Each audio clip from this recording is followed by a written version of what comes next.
future. You voted in favor of impeachment, as everyone well knows. Now it is before the Senate. And as we sit here right now, we don't know if witnesses will be brought forward. We don't know if evidence will be presented. And at the end of the day, Republicans in the Senate are already saying, we will not convict the president. He will not be removed from office.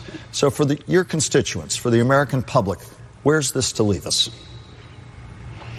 Well, it is a sad day in America. I will say this. I didn't go to Washington to impeach a president. Mm-hmm. There are a lot of other things that I rather have been working on and that I have been working on.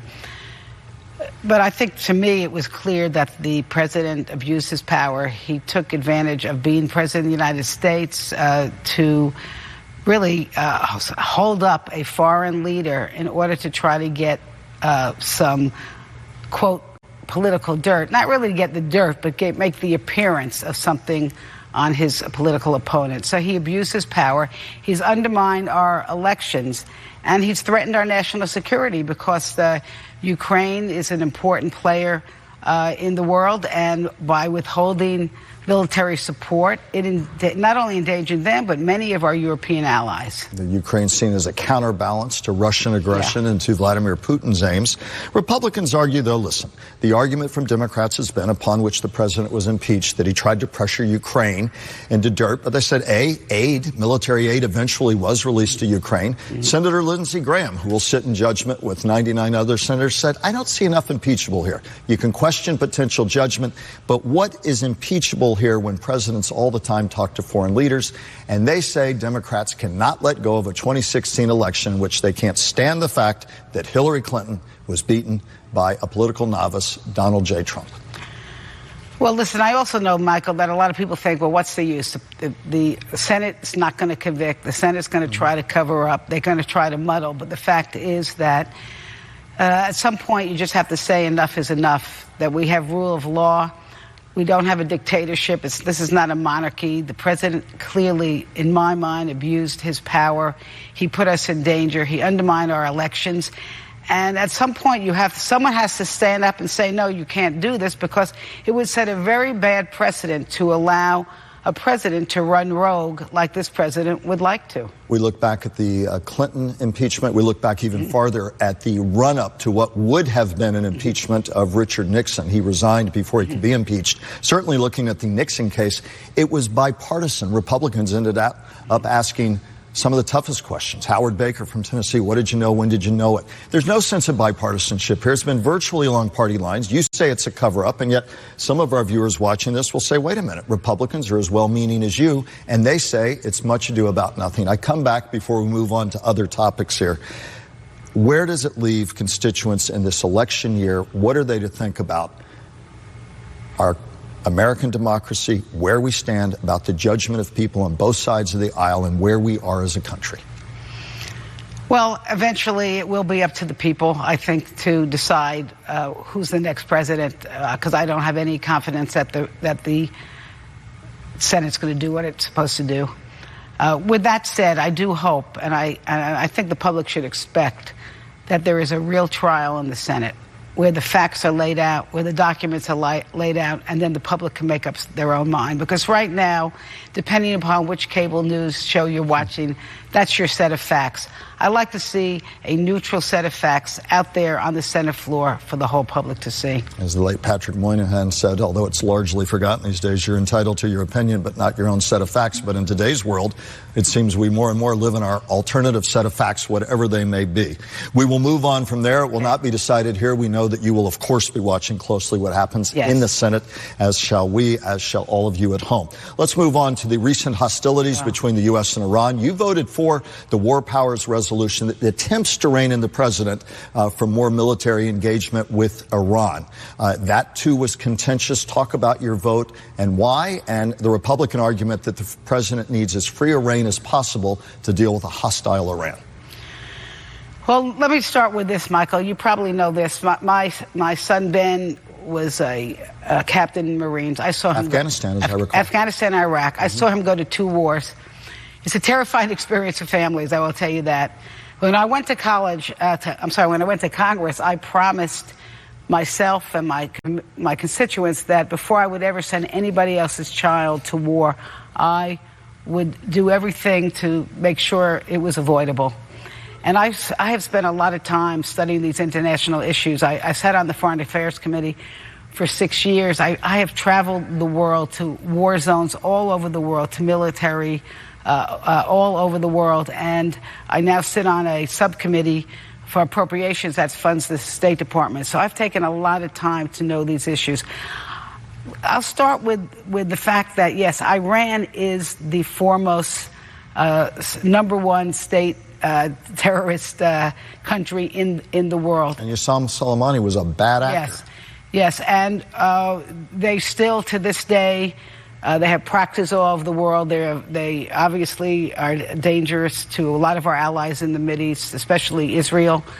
And they have now, unfortunately, started their march towards nuclear arsenal again. So this is very serious business. With all that said, the decision to go to war is supposed to be made by Congress. Yes, if there's an imminent threat, we expect and we want the president to be able to act. But other than that, it is up to Congress. And this is about, last week was a resolution, and that was just sort of, Congress sending the message, it's our responsibility. But when we come back to session, there will be two more bills that come up, and one will be to require, we'll say no money shall go towards a war towards Iran unless the Congress declares a war. And number two, we're going to repeal the authorization that allowed us to go to war against Iraq. Well, let me ask you, even the well-respected Economist magazine, their cover said, masterstroke or madness, saying that there's a fair debate. Republicans, led by the president, said, I made this strike against a known player with terrorist aims who's killed many people, including Americans, precisely to avoid war. Bottom line, would you have supported, if you'd been there, would you have made the vote to take out Qasem Soleimani with the drone strike, yes or no? Knowing what I know now, no, because there was no imminent threat. If there was an imminent threat, yes, I think that you could say he did the right thing. What about the fact that it was an ongoing threat? But it's not. That's not really the point, because I'm not arguing for Soleimani. He was a terrible man. You're arguing about the broader reach of Congress and its role in these decisions. And not only that, the repercussions.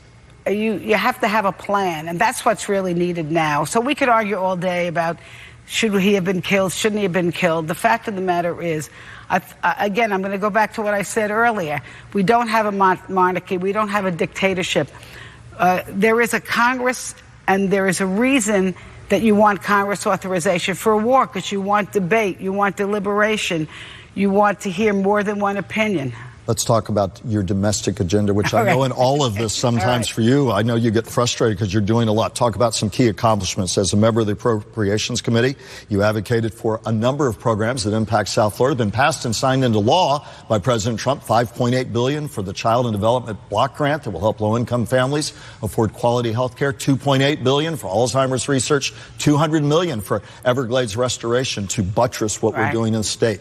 Talk about your priorities this session, what you've accomplished, what do you want to see done, and we'll talk about prescription drug prices specifically. We'll set that aside for a moment. All right. Well, I said our appropriations. It's a great committee to have an impact in a lot of areas, and specifically I do a lot of work on the labor ed side, and so a lot of health care. We increased by billions money for medical research, Alzheimer's research, for taking care of low-income children so they can get off to an early good start. A very bipartisan effort, very proud of, is the money we put in for Everglades restoration. That's our drinking water here in South Florida, and we put in the most money ever to get that restoration going. I know you helped spearhead that. Talk about prescription drug prices. It's an ongoing battle. People's eyes glaze over because they say, we keep talking about lowering the prices. The administration itself says we have a plan,